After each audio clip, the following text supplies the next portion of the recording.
अस्सलामुअलैकुम। Horror stories के एक न्यू एपिसोड के साथ मैं हूं Mazhar Malik. Thank you so much and love you so much आप सबके प्यार भरे फीडबैक का। आज की कहानी जो मैं आपको सुनाने जा रहा हूं ये मुझे भेजी है सैयद जाफिर हुसैन ने पाकिस्तान से। उन्होंने कहा है मेरे शहर का नाम आप ना बताइएगा। कुछ अरसा हुआ है आपकी स्टोरीज़ को सुनते हुए, लेकिन दिल खुश हो जाता है। कहानी को सुनते हुए लगता है जैसे सब कुछ आंखों के सामने हो रहा है और जवानी की बहुत सारी बातें ऐसी याद आ जाती हैं आपकी कहानी की वजह से। आपका मजहर साहब बहुत बहुत शुक्रिया। इस कहानी को कभी भी बंद ना कीजिएगा। बहुत ज़्यादा लोग बेचैनी से आपकी कहानी का इंतज़ार करते हैं। सैयद जाफिर हुसैन शाह साहब कहते हैं कि मैं आज आपके साथ एक कहानी, सच्ची कहानी जो शेयर करने जा रहा हूँ। ये हमारे बहुत ही प्यारे दोस्त हैं, शाहजी हम उनको कहते हैं। रूहानियत के ऊपर बहुत ज़्यादा अबूर रखते हैं, अल्लाह वाले हैं। उनके पास हम एक दिन बैठे हुए थे तो ऐसे जिक्र हुआ जिन्नात का और बातों का। तो कहा, शाहजी क्या आपकी ज़िंदगी में भी कोई ऐसा वाक़या गुजरा है जिसको कभी आप भूल ना सके हों? कुछ देर सोचते रहे और बोले, एजेड हैं, काफ़ी बूढ़े हो गए अब, कि अब तो ज़िंदगी गुजर गई है जिन्नात और इस तरह के मामलात में, लेकिन एक वाक़या ऐसा हुआ था जिसको मैं कभी शायद भूल ना सकूं मरते दम तक। हमने फरमाइश की कि अगर आप सुनाना चाहें, तो उन्होंने ये वाक़या कुछ इस अंदाज में बयां किया। शाहजी कहते हैं कि मेरी उम्र उस वक्त तकरीबन कोई 35 साल के करीब थी और वालिद साहब रूहानियत पे बहुत अबूर रखते थे। मैं भी उनसे बहुत कुछ सीख रहा था और बहुत सी चीज़ें वालिद साहब ने मुझे इस तरह की बता दी थी कि अब उन पे अमल करना बाकी था। वज़ाइफ इस तरह थे कि मुझे मुसलसल कई सालों तक पढ़ना था ताकि मैं भी उन पे अबूर हासिल कर सकूं। यूँ वालिद साहब की सरफरस्ती में मैं अभी सीख ही रहा था कि वहीं पे वालिद साहब अचानक से अल्लाह को प्यारे हो गए। मैं पहले भी बहुत ध्यान से रूहानियत सीख रहा था, लेकिन इस तरह वालिद साहब के चले जाने से अब सारी जिम्मेदारियां मेरे कंधों पे आ गई थी। सो अब उन वज़ाइफ को तेज़ी के साथ मैंने सीखना था, अमल करना था और ज़िंदगी उन्हीं वज़ाइफ पे गुजारनी थी। उन्हीं दिनों एक शख्स मेरे पास तशरीफ़ लाया। मैं खुद उलझा हुआ था। वालिद साहब के उस सदमे ने मुझे काफ़ी हिला कर रख दिया था। वो शख्स जब आया, जब मैंने उसके चेहरे पे देखा तो काफ़ी लोग मेरे पास बैठे हुए थे। मैंने उस शख्स को बैठने का इशारा किया, वो साइड पर बैठ गया और मैंने लोगों को जल्दी से फारिग किया। मैं चाहता था कि इस शख्स को मैं अलग से टाइम दूं क्योंकि मैंने कुछ देख लिया था। जब लोग चले गए तो मैंने उससे कहा, आगे आओ। हम इसी तरह ज़मीन पे ही बैठे हुए थे, फर्श पे। वो मेरे सामने आके बैठा। उसका चेहरा बहुत घबराया हुआ था। मैंने उससे पूछा, बरखुरदार, क्या नाम है तुम्हारा? भाई अपना नाम बताओ। तो उसने कहा, मेरा नाम बशीर है, मेरी मदद कीजिए।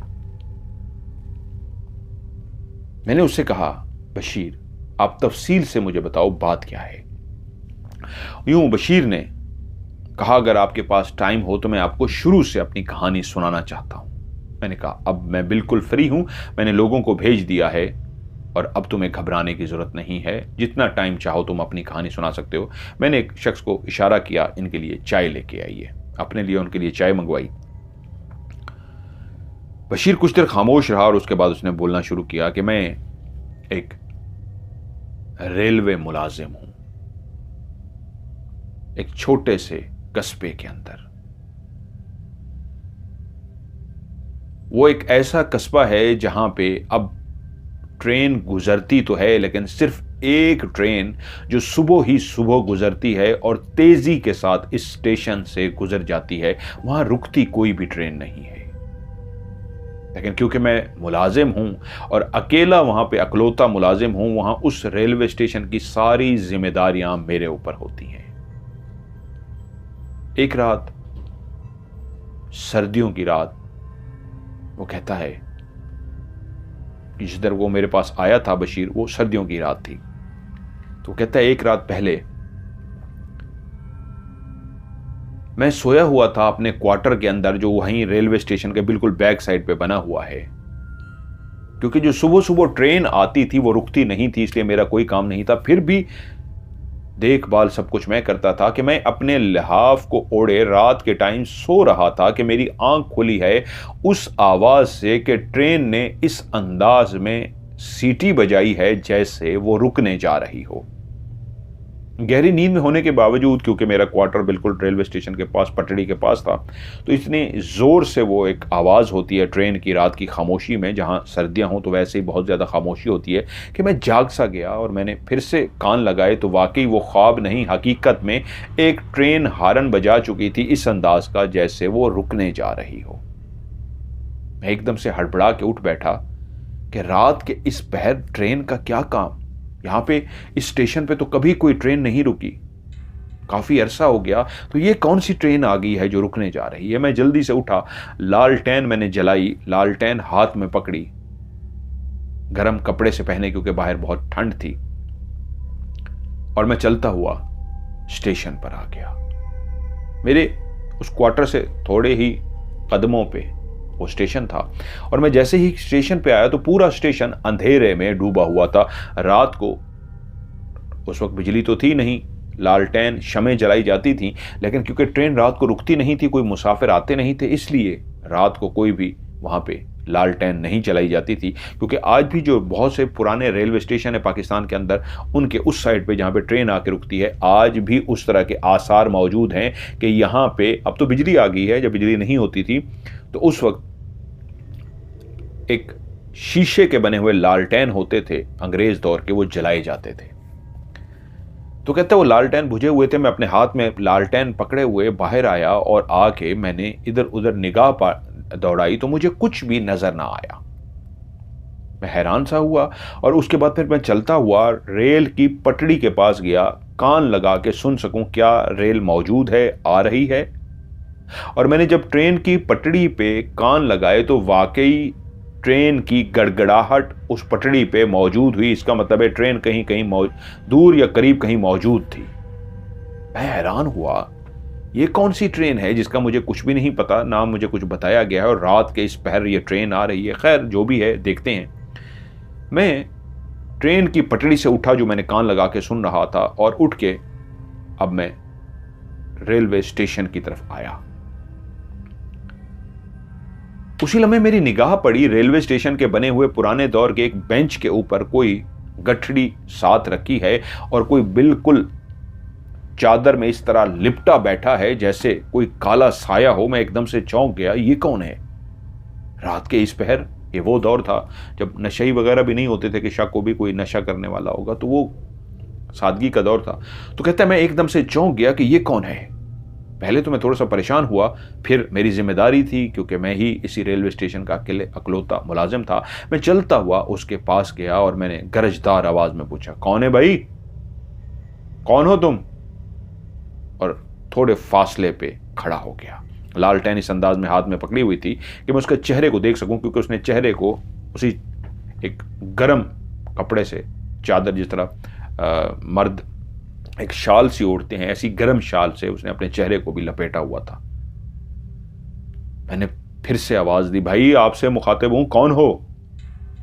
और उसी लम्हे उस साए के अंदर हरकत सी हुई और उसने अपने चेहरे से उस चादर को हटाना शुरू कर दिया। और जैसे ही मेरी निगाह उसके चेहरे पे पड़ी, मैं हैरान रह गया। ये इंतहाई हसीनो जमील एक लड़की का चेहरा था जिसका रंग बहुत ही ज्यादा गोरा चिट्टा था और बहुत ही ज्यादा खूबसूरत थी कि अंधेरे में भी उसका चेहरा चमक रहा था। ऐसी खूबसूरत लड़की रात के इस पैर स्टेशन पे क्या कर रही है?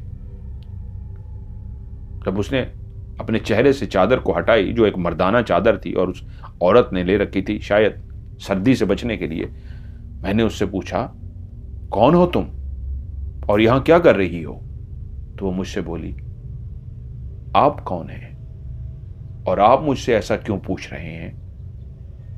तो मैं एकदम बोला, ये मेरी ड्यूटी है, मैं इस रेलवे स्टेशन का मुलाजिम हूं और मैं अपना फर्ज अदा कर रहा हूं कि रात के इस पहर किसी को देख के मैं चौंका हूं, तभी पूछ रहा हूं कौन हो तुम?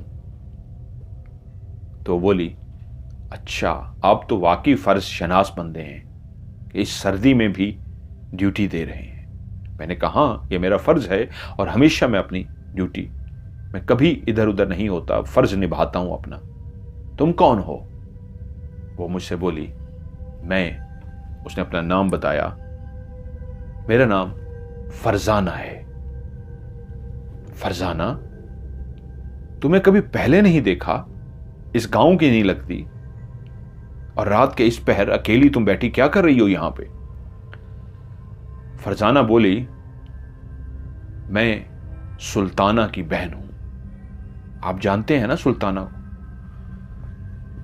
बशीर कहता है, मैंने दिमाग पे जोर दिया, सोचना शुरू कर दिया, तो गांव में बिल्कुल एक सुल्ताना थी, और जिसका शौहर तकरीबन कोई 4-5 महीने ही फौत हुआ था पहले।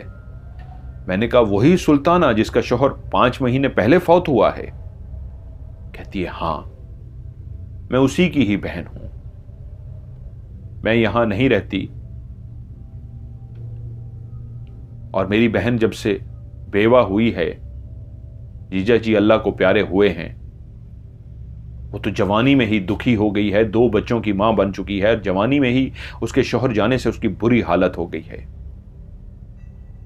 और फिर मेरी वालदा तो वापस चली गई, लेकिन मुझे वो यहीं छोड़ के गई कि कुछ अरसा अपनी बहन के पास रहो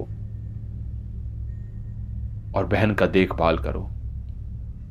मैं इतने दिनों से बहन के साथ ही रह रही थी, लेकिन पता लगा हमारे गांव से एक औरत आई है और उसने आके बताया है कि तुम्हारी वालदा की तबीयत बहुत खराब है, तो मैं इसलिए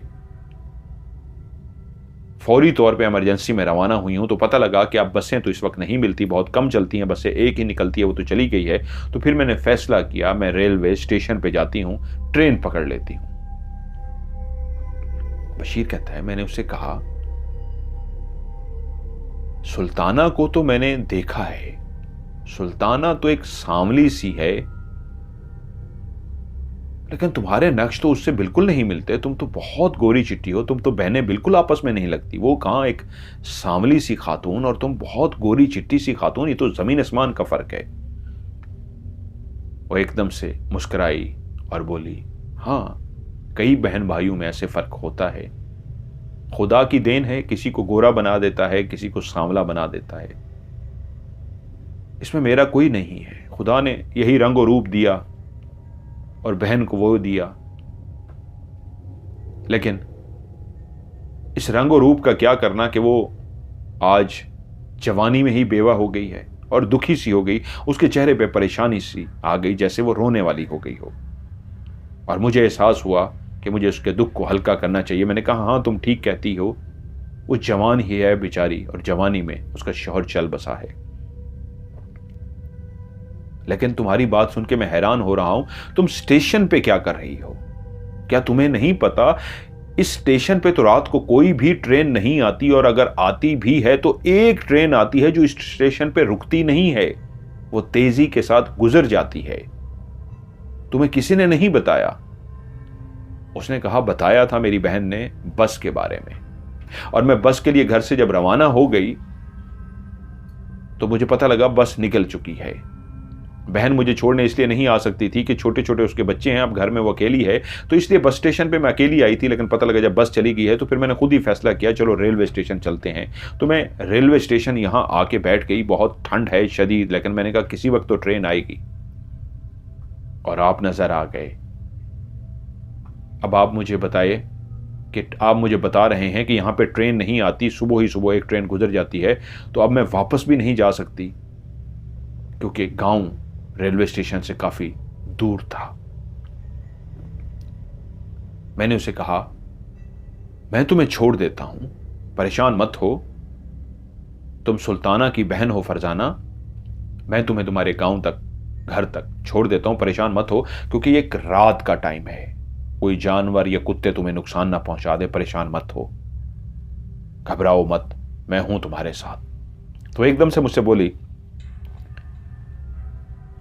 आपका बहुत बहुत शुक्रिया, मुझे काफी देर से प्यास लगी है, क्या मुझे आप एक गिलास पानी पिला सकते हैं? मैंने कहा, हां क्यों नहीं, रुको मैं तुम्हारे लिए पानी लेके आता हूं। मैं वहां लालटेन हाथ में लेके सीधा नीचे की तरफ उतरा। जो पटरियां होती थी उस दौर में ट्रेन की, वो थोड़ी सी ऊंचाई पे बनाई जाती थी ताकि अगर बारिश का पानी आए तो नीचे गिर जाए, डूबे ना पटरी उसके अंदर, रेल की ट्रैक जो होता है। मैं उस ट्रेन के ट्रैक से नीचे की तरफ उतरता हुआ अपने क्वार्टर के अंदर आया। घड़े के अंदर से मैंने पानी भरा मट्टी के गिलास के अंदर, और पानी भर के मैं वापस चलता हुआ ऊपर पहुंचा, उसी जगह पे जिस बेंच पे वो फरजाना बैठी हुई थी। तो मैंने देखा फरजाना अब वहां पे नहीं है।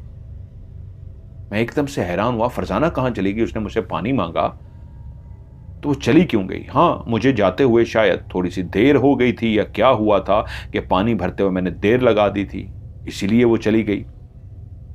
अब मैं पानी एक हाथ में गिलास पकड़े और एक हाथ में लालटेन पकड़े उस अंधेरे में डूबे हुए स्टेशन पे खड़ा हूं और देख रहा हूं फरजाना कहां गई है। एक जवान लड़की, रात का टाइम है, उसको कोई मसला ना हो। तो मैंने इधर उधर देखा, थोड़ी दूर चल के गया स्टेशन के उस तरफ देखने के लिए, वहां पे भी नहीं थी। फिर उस गांव के रास्ते की तरफ गया जहां दोनों तरफ खेत थे और बीच में एक रास्ता जाता था जो गांव की तरफ जाता था। मैं चलता हुआ लालटेन हाथ में पकड़े उसी गांव के रास्ते की तरफ भी थोड़ी दूर तक गया देखने के लिए फरजाना कहां है, लेकिन फरजाना वहां पे भी नहीं थी। इतनी जल्दी वो कहां जा सकती है? मैं हैरान हो रहा था, कहां चलेगी, कैसी लड़की है, उसको इस तरह अकेले नहीं जाना चाहिए। और मैंने वहां पे खड़े होके उसको आवाजें देना शुरू कर दी, फरजाना, फरजाना, कहां हो तुम? किसी मुसीबत में तो नहीं हो? कोई परेशानी तो नहीं हो गई? क्योंकि वो इस तरह बगैर बताए जिस तरह चली गई थी, मैं खुद परेशान हो गया था और मैं बार बार आवाजें देके उससे पूछ रहा था, कहां हो, कहां हो? और जब उसकी कोई आवाजें मुझे नहीं आई तो मैं खुद भी परेशान हो रहा था कि उसी वक्त इंजन की गड़गड़ाहट सुनाई दी, क्योंकि ट्रेन वाकई आ रही थी। उसी ट्रेन की आवाज से जो मैं जागा था और स्टेशन पे आया था और वहां फरजाना को देख के उससे बातों के साथ उलझ गया था, तभी मैंने देखा ट्रेन आ रही है। सामने से रोशनियां नजर आई हैं रेल की पटड़ी के ऊपर, उस ट्रैक के ऊपर छकचक छकचक छकचक करती हुई ट्रेन इस तरह करीब आ रही थी जैसे रुकने जा रही हो। और तभी दोबारा ट्रेन ने अपना हॉर्न बजाया, जिसका मतलब था कि मैं यहां पे रुकने लगी हूं। अब मैं रुक सा गया। अब मेरी ही ड्यूटी थी, अगर कोई ट्रेन इमरजेंसी में इस स्टेशन पे रुक रही है तो मुझे देखना था, बात करनी थी। मैं वहीं पे खड़ा हो गया और ट्रेन चलती चलती चलती बिल्कुल उसी तरह स्टेशन पे आके रुक सी गई। अब मैं इंतजार में था कि पहली कुछ सवारियां उतरती हैं तो सवारियां उतर जाएं, फिर मैं ड्राइवर के साथ बात करता हूं, कोई मजबूरी है, इमरजेंसी में रुकी है या सवारियां उतारनी है। मैंने एक शाल लपेटी हुई थी क्योंकि बाहर बहुत ज्यादा ठंड थी, सर्दियों का यह मौसम था। तभी मैं एक लड़की जिसने मर्दाना शाल लपेट रखी थी और साथ में एक कपड़े की गठड़ी भी उसने रखी हुई थी जिस तरह देहात की औरतें अपने साथ रखते हैं, तभी मैं समझा था शायद कोई मर्द है, लेकिन उस शाल को उतारने में पता लगा था कि वो एक खूबसूरत लड़की फरजाना थी। अब जब ट्रेन रुकी हुई थी तो ट्रेन की तमाम खिड़कियां बंद थीं, उसके अंदर रोशनियां जल रही थीं, लेकिन खिड़कियां शायद इसलिए सारी बंद थीं क्योंकि सर्दियों के दिन में, सर्दियों की रातों में लोग जब ट्रेन पे सफ़र करते हैं तो ठंड से बचने के लिए डब्बों के अंदर जितनी भी खिड़कियां होती हैं सबको बंद कर लेते हैं। सारी खिड़कियां भी बंद थीं और दरवाजे भी बंद थे, जो सर्दी से बचने के लिए मुसाफिरों ने बंद किए हुए थे। मैं कुछ देर खड़ा रहा कि अभी कोई सवारी उतरेगी, अभी कोई सवारी उतरेगी, लेकिन काफी देर हो गई, कोई भी सवारी ना उतरी। मैं एकदम से परेशान हो गया कि सवारी क्यों नहीं उतरी, लेकिन ट्रेन खड़ी हुई है तो मुझे ड्राइवर से जाके बात करनी चाहिए। तो मैं चलता हुआ आगे इंजन की तरफ जाना शुरू हो गया और जब मैं इंजन के करीब पहुंचा तो मैंने इंजन के सामने जाके हाथ हिलाया, ये बताने की कोशिश की। मेरे हाथ में एक लालटेन भी था, एक हाथ में गिलास भी था, तो गिलास को मैंने नीचे जमीन पर रख दिया और ड्राइवर को हाथ हिलाने लगा कि मैं सामने खड़ा हूं, कोई बात करनी है तो मुझसे बात करें। लेकिन अंदर कोई भी मुझे देख नहीं रहा था और मैं आवाज़ तो दे नहीं सकता था क्योंकि इंजन की गड़गड़ाहट बहुत ज़्यादा थी। तो फिर मैंने फैसला किया कि मुझे इंजन के ऊपर चढ़ के ड्राइवर से बात करनी चाहिए। मैं आराम से इंजन के ऊपर चढ़ गया और जैसे ही इंजन वाले कमरे में दाखिल हुआ तो ड्राइवर शायद नीचे उतर चुका था या क्या था, क्योंकि कमरा खाली पड़ा हुआ था। इंजन स्टार्ट था, ट्रेन रुकी हुई थी और ड्राइवर वहां मौजूद नहीं था। मैं परेशान हुआ, ड्राइवर कहां है। मैं उसी तरह नीचे उतरा और मैं जैसे ही ट्रेन के नीचे उतरा तो तभी मुझे एक शख्स पीछे की तरफ जाता हुआ नजर आया। उसने जिस तरह की कैप पहन रखी थी वो ड्राइवर की ही थी। मैं समझ गया ये ट्रेन का ड्राइवर ही है, मुझे इससे बात करनी है। मैं उसके पीछे चल पड़ा। जब ट्रेन रुकती है तो उसमें से सिक्योरिटी वाले भी उतरते होते हैं, जो टिकट चेक करने के लिए होता है उसने भी कैप पहन रखी होती है, वो भी उतरते हैं। अब क्योंकि मेरे एक मुलाजमत थी और मुझे हर सूरत में पूछना था कि जी मेरी मदद की ज़रूरत है, तो मैंने अपना तारुफ कराना था, जी मैं मौजूद हूँ। वरना हम एक झंडी पकड़ के हाथ में रखते हैं लाल और ग्रीन कलर की, जो इस वक्त मेरे हाथ में नहीं थी क्योंकि मुझे पता ही नहीं था उस ट्रेन के बारे में। मैंने उसको क्लियरेंस देने के लिए पकड़ी होती। मैं चलता हुआ उस ड्राइवर के पीछे जाना शुरू हो गया। वो इतना आहिस्ता आहिस्ता जो चल रहा था वो तेज़ तेज़ चलना शुरू हो गया। अब सर्दी में मैं भी उसके पीछे तेज़ तेज़ चल रहा हूँ। चलते चलते चलते वो बिल्कुल ट्रेन के बिल्कुल बैक साइड वाले हिस्से की तरफ जा रहा था। तभी मुझे लगा इसको आवाज़ दूंगा ना तो ट्रेन तो बहुत लंबी है, और मैंने ज़ोर ज़ोर से आवाज़ देनी शुरू कर दी। लेकिन वो मेरी आवाज़ को सुन ही नहीं रहे थे। पता नहीं क्यों वो मेरे इतनी ऊंचा ऊंचा बोलने पे भी नहीं सुन रहे थे कि मैं उनके पीछे काफ़ी दूर तक गया और मैंने देखा कि वो बिल्कुल जहाँ पे ट्रेन ख़त्म हुई वो दूसरी तरफ मुड़ गए। और मैं भी तेज़ी से चलता हुआ ट्रेन के बिल्कुल पीछे से जाके जैसे ही मुड़ा तो वो गायब हो चुके थे।